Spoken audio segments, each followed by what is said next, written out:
Inspiring interviews with today's top landlords. This is the Rental Income Podcast.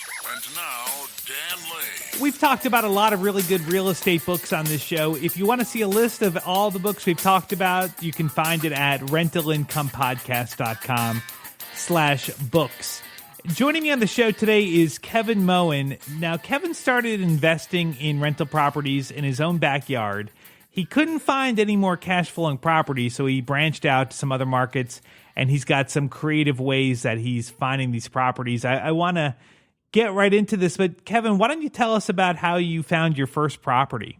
Yeah, that sounds great. So my first property was a triplex in West Seattle, and it was just a year after college that I realized that it would make a lot of sense to buy a property that not only can I add value to over time, but also help me pay the rent, or I should say the mortgage with rent. And so what I did is I bought a triplex in West Seattle, where I'm located. But as an owner-occupant, I was able to live in one of the units, rent the other two out, and paid a huge percentage of the mortgage to really help me save up money during those years and also learn the business from the inside. How much did that first property cost? So this was in 2012, and I have to say my timing was really, really good. I bought that house for $325,000. I think my down payment was a little over $12,000. And since then, the market's really gone up, and I now have actually a line of credit against the property. It's about a $100,000 line of credit, which still gives me some equity. So not quite going to be buying houses like that in West Seattle in 2015. But back then, getting it for $325 was a heck of a deal. Yeah, that's a really good deal. And how much were the rents for the units you were renting out? Yeah, so it's kind of a unique property. All the units are different. And when I took over, there were long-term tenants that paid $1,050 a month. There was another tenant in the front unit who paid $1,200 a month. And then the unit I was moving into, the old tenant was paying $600. And the way that property is set up is that third unit's actually a separate little house. It's almost a studio, but it's really just a one-bed, one-bath house. Okay. And so as soon as I moved out of there, which I did two years later, after doing a lot of improvements and doing some stuff to the kitchen and the yard and adding a fence, I now rent that unit out for $1,225 a month. I rent my unit out for $1,750. And then that back unit with the long-term tenants, they're just paying $1,100 a month, mainly because they've been there over a decade. They're great tenants, and I don't need to jack the rents up on them. Wow, you've really done a great job of raising those rents. That's awesome. And the market did a lot of that work itself. I mean, those units just started going up in value a lot after 2012. But also, of course, taking care of the property and just adding some things that I knew would add some value helps with that as well. And are you cash flow positive on that after you pay your mortgage? So I'm very, very cash flow positive on that property. Awesome. I also always take into account vacancies and repairs as part of my projections, and even with very conservative estimates for those two, I'm cash flowing about $1,200 a month on that particular property. That is incredible. Great job. How much do you set aside for repairs and vacancies? For me, it usually depends. Yeah, it depends on the year of the property, if I'm being kind of general. But the other thing that I do is I get into a lot of detail, and for each of my rentals, I set up a repair chart that basically has the useful life of a given appliance, roof, whatever the case may be, even the electrical system. And I have, it's kind of a little bit complex, but it's a little chart that basically when I plug in the year, it changes how many years are left on that and gives me a projected cost based on things like inflation and what the actual cost of a water heater or the roof might be. Oh, wow. And so I use that to not just set aside like a given amount every month, but to know this is how much I'm going to need in this year and just kind of taking them on one at a time. So I don't have just a fixed amount. When I'm looking at properties, I usually use 10% of rent as a general rule of thumb. That should be pretty good amount to be able to cover the expenses. But then once I actually own the property, I get a lot more fine-tuned fun with that. So you lived in this unit for how long before you? That one I lived in for 2 years. The requirement for the FHA loan was one, but it was a great location, a great house. And the only reason I moved out is because I really wanted a home office, because I now work completely from home. And that's when I bought my next rental property that I currently live in, which is a very similar situation. I used that same loan because I refinanced my old property, and that's the only way you can really do this. And then now I live in the top unit of a duplex and rent out the downstairs. And so definitely not cash flow positive in that one since it's just a duplex, but the tenants below me only pay about $16.25 a month. So it helps go a long way towards the mortgage. That's great. That is really great. And so now you are looking to expand beyond Seattle, right? You're That's looking correct. at other parts of the country. Why is it? Are there just not enough good deals in your market? That's a great question. So, there's always good deals if you look hard enough, basically. But the thing that became obvious to me is that, for example, like Ohio or the Midwest, the values of those houses relative to the rents is a way more landlord favorable ratio than an area like Seattle. Mm-hmm. I love Seattle because I think it's going to be a very, very strong market for a long time. It's going to appreciate. And as long as I can cash flow a little bit and not have worries about making mortgage payments, and I want to collect as many properties in Seattle as I can. But if you compare it to an area like, for example, I've got a property in Columbus, Ohio. For us Seattle people, it's hard to even believe that houses can be as cheap as $35,000 or $50,000 when you're talking about a house that's in good condition and is actually rented. So one of the houses I actually own in Columbus, we have for sale right now for $35,000, and it rents for $650 a month. Wow. So that ratio compared to an area like Seattle, it's just cash flow king, basically. How do you know, like when you're looking at an area that you don't know, maybe a part of Ohio you've never been to, how do you know that you're buying in a good neighborhood or that you're even getting a good price? Like 35,000 sounds like a great price, but how do you know that's a good deal, that maybe you wouldn't be able to pick up that same house for 25,000? Right. No, that's a great question. So firstly, whenever I'm going into a new market that I'm not as familiar with, I always start with some really basic data that I'll just find online. Things like, is there a growing or diminishing population? Following jobs and getting an idea about what the job market's like is one of the most important things to do. Mm-hmm. Looking into crime in certain areas. I personally love Trulia.com because they have a really, really nice crime heat map. So some of my other websites that I use, you just plug in the zip code and it'll give you a crime rating, but that's not nearly localized enough for the type of data that I want to get. Mm-hmm. So by using Trulia, I can literally see offenses in different areas and know kind of where the pockets of crime are in the good areas and target that way. And the other thing you always want to do is you want to build a team in any area you're going to invest in. And for me, that means having realtors and having boots on the ground, having proper preservation companies and the experts that know the area, and just talking to them about it, right? Asking them kind of what direction things are going, what different neighborhoods are like, and getting a good feel that way. So usually I start with just statistics and stuff I can find online relatively quickly. And then when I like an area or get serious about a certain property, kind of dig in a little bit more with building a team or at least calling up some realtors in the area. Do you basically find a realtor first? Is that the kind of the cornerstone of putting together a good team? That's definitely a big part of it. They're going to be the ones that a lot of times will be knowing that market very well, street by street, if they're a good, active realtor. Also, of course, you don't want to waste their time. And so for me, the other part of this is I'm not just building my own portfolio in that area, but I'm also expanding. Basically, I have a turnkey rental property, and it's very much in its early stages, but we're growing. And that's one of the things that we want to do is make sure that the agent knows that when we're going to be picking up a property, that we're going to be selling them relatively quickly and that they'd be the listing agent so they can get compensated for their time. Now, most realtors aren't really, I guess, experienced in working with investors from what I've found. Most of them are working with people that want to buy a house, that are going to live in it. And what someone that's looking to, when someone's looking to live in a house, that they have different requirements than an investor would have. How do you find a realtor that really speaks your language, that is going to understand that you're all about the numbers and kind of get what you're looking for as an investor? Well, I guess I've got a little cheat code in life for this one. I've got a program that luckily I'm part of a much, much bigger network, which is the only way I can access this. But I've got this software that basically connects realtors and investors. So, for example, if I found a house and I really wanted to know what the local agent would think it was worth or get the lowdown on the market or whatever the case may be, for a fee, I can hire them to go out to the house, do what's called a BPO, which is a broker's price opinion, take pictures, give me feedback on the market, and do all that.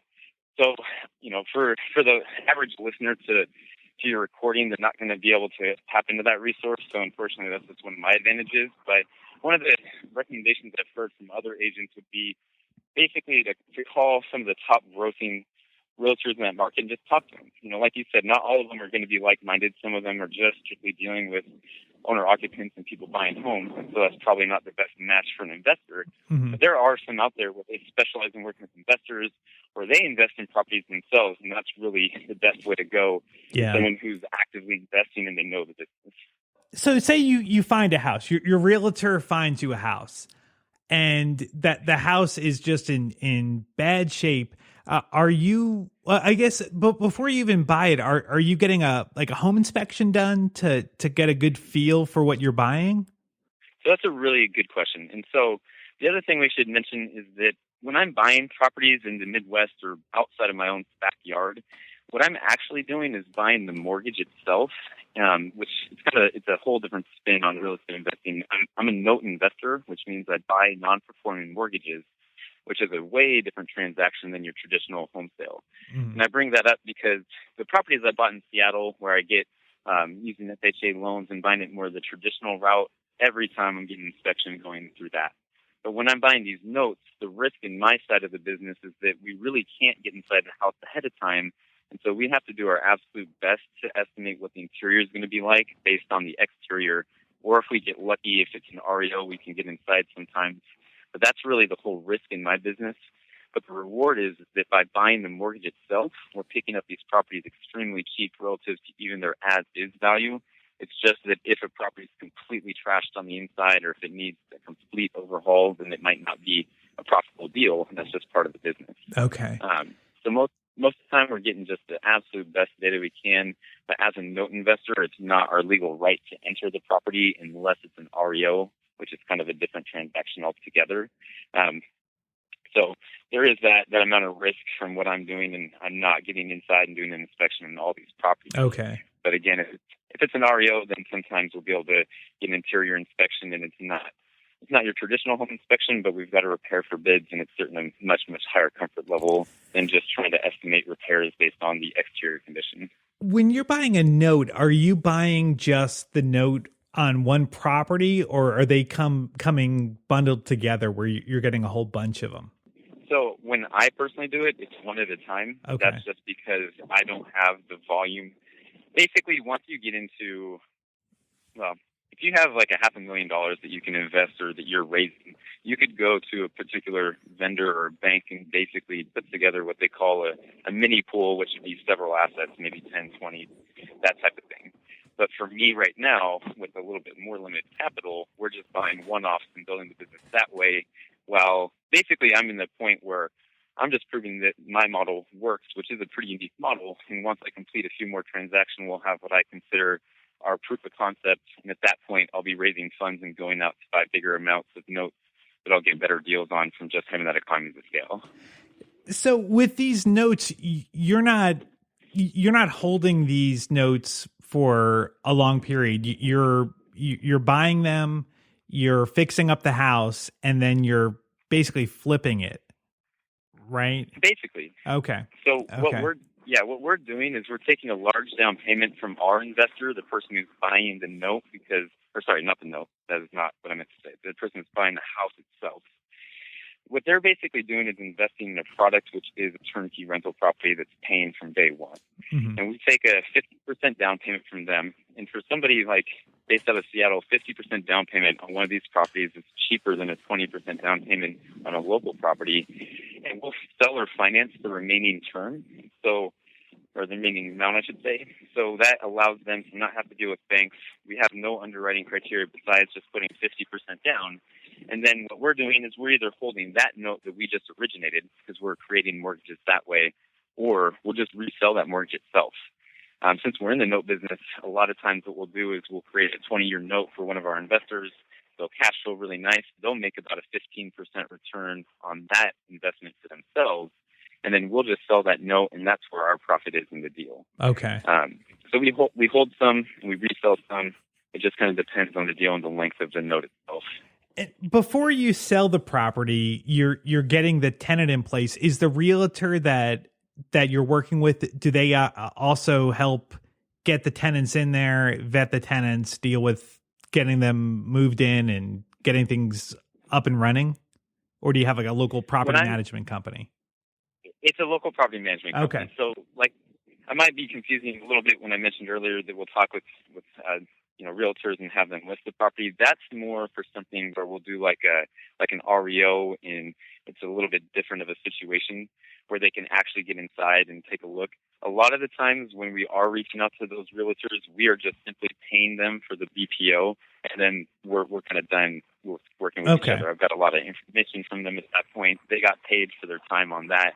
And then we're just going to hire a property management company to source the tenant, and then they will be the actual management company that will take care of that property when my investor buys it. Okay. The whole point of the turnkey rental is we're not trying to give our investors another job.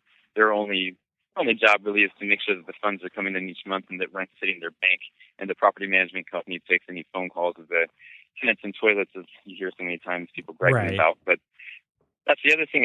One of the questions people ask me all the time is, well, how do you feel about this whole remote thing? You can't go out and just touch the property. And, for me personally, I actually prefer it this way because what it forces me to do is to work on my business instead of work in my business.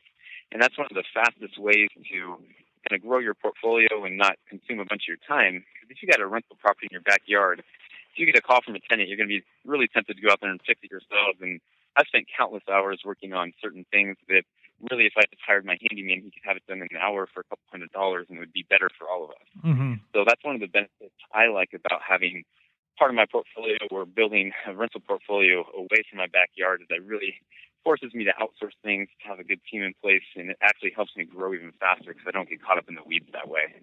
Yeah, that is great. Well, if somebody is interested in investing with you or buying one of your turnkey rentals, how would they reach you? Well, the best way is to go to our website, because then they can also learn a little more about how our model works, because it is a little bit unique. Our website, well, my company is called Root Energy Homes, and that's root like a tree root, ROOT, energy, and then homes, which is plural. So if they go to rootenergyhomes.com, you'll see our website, and there's a lot of different ways they can contact us there. And that's probably the best way. Is they could fill out an application for us to contact them and follow up if someone was interested. And even if they just wanted to learn the note business or to just talk about our model and how it works, then that would be a great way to get a hold of us. I'll go ahead and put your contact information on our show notes page. You can find that at rentalincomepodcast.com/episode 45.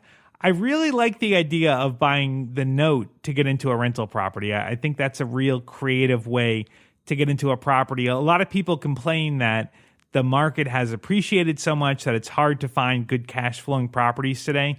But Kevin, you're finding them by being creative and buying the notes. I also like the idea that we talked about last week with Mike Giorgiani on episode 44 about using wholesalers. I think wholesalers is another great way to find undermarket rental property. So the deals are out there. You just got to be a little bit more creative today to find those deals. Well, thank you so much for listening. My name is Dan Lane, and this has been the Rental Income Podcast.